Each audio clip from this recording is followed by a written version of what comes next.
Bonjour les amis, me revoilà. Êtes-vous prêts, comme je vais essayer de l'être, pour une deuxième saison de l'art en partage? Bon, ok, on y va. Alors je voudrais commencer cette saison donc par des œuvres qui font écho pour moi aux débats récents liés à la caricature, à l'irrespect de certaines propositions graphiques mettant en scène des personnages religieux.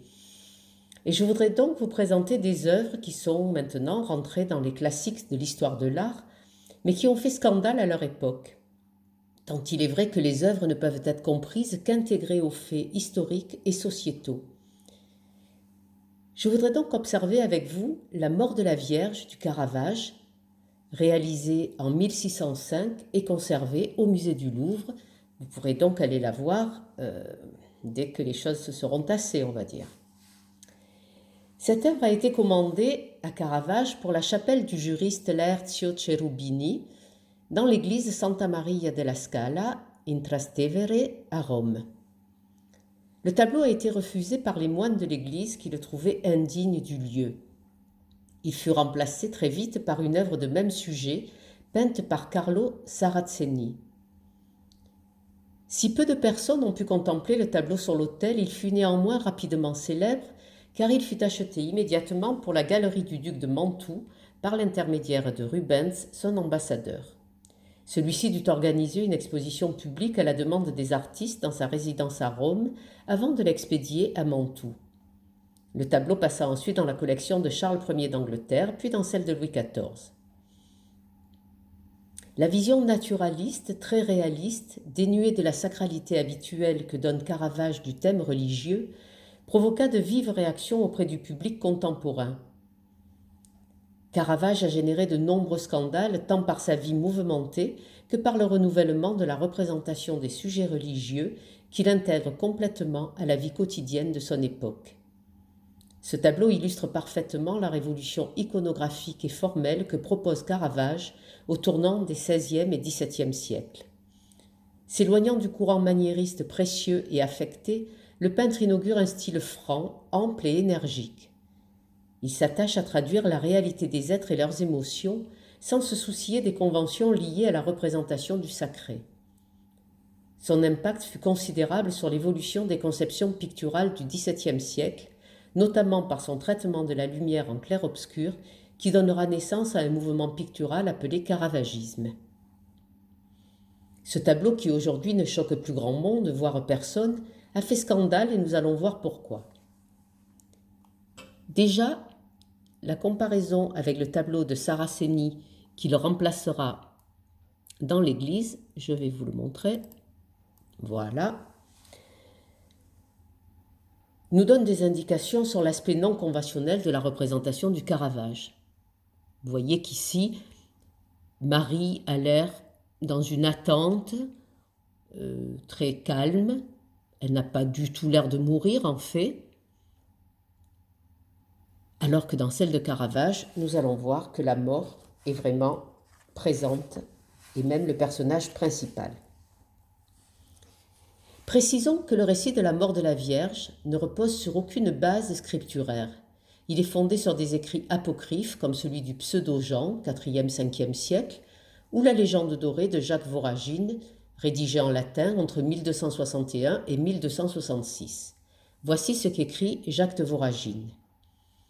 Vers la 3e heure de la nuit, Jésus arriva avec la légion des anges, la troupe des patriarches, l'armée des martyrs, les cohortes des confesseurs et les chœurs des vierges. Et toute cette troupe sainte, rangée devant le trône de Marie, se mit à chanter des cantiques de louange. Puis Jésus dit : « Viens, mon élu, afin que je te place sur mon trône, car je désire t'avoir près de moi. » Et Marie répond : « Seigneur, je suis prête. » Et ainsi l'âme de Marie sortit de son corps et s'envola, emportée joyeusement au ciel, où elle s'assit sur le trône de gloire à la droite de son Fils. Je vais vous montrer une autre reproduction de Petrus Christus, 1460, intitulée La mort de la Vierge ou La dormition de la Vierge. Le mot dormition est un mot qui a été fabriqué et qui n'est utilisé que pour cette scène de la mort qui n'est donc, nous allons le voir et nous l'avons lu, pas tout à fait une mort mais une dormition. Alors vous voyez qu'ici Petrus Christus installe des anges, installe le Christ, on voit des petits anges qui volent à travers la fenêtre, Marie est allongée tranquillement et on la voit s'élever au-dessus de son lit, soutenue par des anges, et aller rejoindre le Christ qui l'accueille. Donc la représentation de Petrus Christus est tout à fait conforme aux écrits de Jacques de Voragine. Je vous montre une autre dormition orthodoxe, cette fois, une icône. Donc, vous savez que les icônes, c'est peu importe quand la date de réalisation, puisque généralement, les représentations ne varient pas. Donc voilà, une dormition, les orthodoxes représentent très souvent des dormitions. C'est un épisode de la gloire de la Théotokos, la mère de Dieu, qu'ils aiment beaucoup représenter. Pour information, je vous signale que Jésus, qui est donc debout à côté de sa mère, tient dans ses bras, vous le voyez, une espèce de petit bébé emmailloté. En fait, ce petit personnage figure l'âme de la Vierge que Jésus recueille auprès de lui. C'est quelque chose qui me plaît beaucoup, cette histoire d'âme qui reste un bébé finalement. Et puis, une dernière reproduction du Titien, 1515, que l'on peut voir dans la basilique des Frari à Venise. Et là, vous voyez, on est dans une sorte de baroque avec les légions des anges, de toute la hiérarchie céleste, Dieu et Jésus, les bras grands ouverts, et Marie emportée sur un trône de nuages soutenu par des angelots, cependant que les disciples la regardent s'élever vers le ciel. Donc voilà, là on est en pleine apothéose mariale. Mais nous allons voir qu'avec Caravage, on n'est pas du tout dans cette démarche-là. Et c'est bien ça qui a fait scandale. La scène se situe dans une pièce sans ouverture, donc pas d'ouverture vers le ciel, les anges et tout l'arrière-plan divin. Ici, l'arrière-plan n'a aucun détail, c'est un fond sombre. Il ressort de cette composition une impression d'étouffement, la mort n'a pas d'issue, et de dramatisation renforcée par l'écrasement du tissu rouge qui pèse au-dessus des personnages et reflète la robe de Marie. Ce même tissu rouge, vous vous en souvenez peut-être, ferme parfois la chambre de la Vierge dans les Annonciations. Le locus clausus, l'espace clos de Marie, la poursuit jusque dans la mort. Rien ne subsiste de la représentation respectueuse qui imprègne les tableaux de dévotion comme ceux que nous venons de voir. Il n'y a ni salut, ni rédemption, ni idolâtrie, ni religion, ni divin. Pas le moindre rayon de lumière céleste pour adoucir le propos.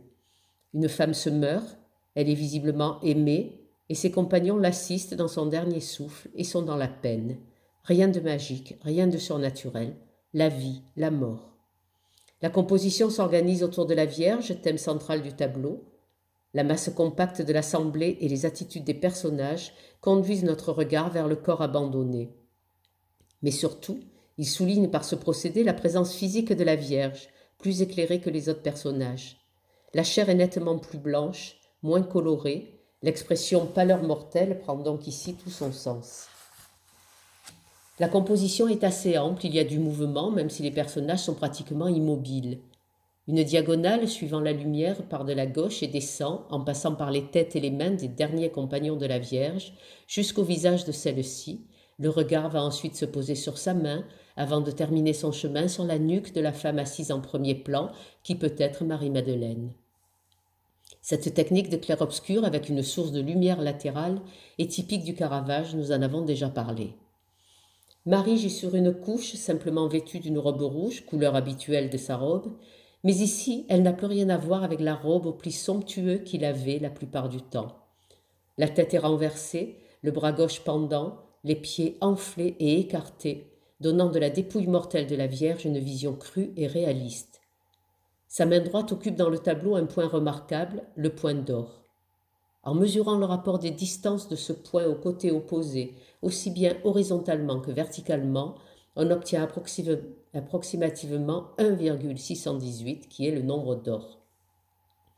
Seule la fine auréole, que l'on ne voit qu'après une observation attentive, révèle le caractère sacré du personnage.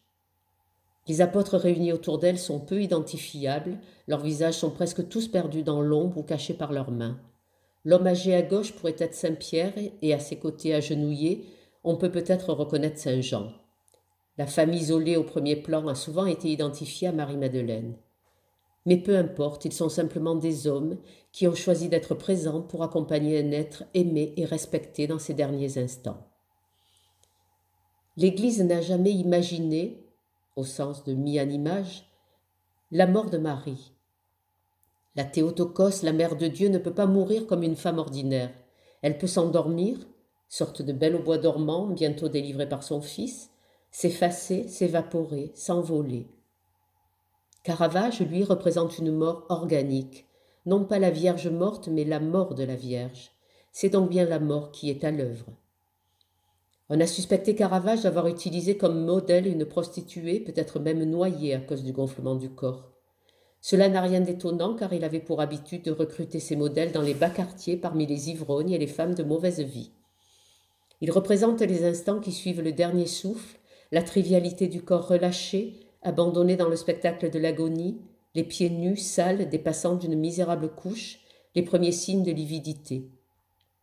Les couvertures en désordre, le corsage ouvert, la bassine au pied du lit disent bien l'urgence, la panique des derniers instants et l'effondrement de la femme au premier plan qui, manche relevée, l'a assistée jusqu'au bout et va sûrement se charger de la toilette mortuaire. Quelle injure pour l'Église de représenter ainsi celle qu'on appelle la Stabat Mater, cette mère debout, digne dans son chagrin, qui accompagne son fils jusqu'au bout et échappe elle-même à une mort banale. Tous ces détails triviaux et un peu sordides de ce qu'est le passage de vie à trépas, du corps qui devient cadavre, l'Église les refuse comme une sorte d'hérésie et d'irrespect de la Mère de Dieu. Et pourtant, c'est de ce réalisme que naît l'émotion.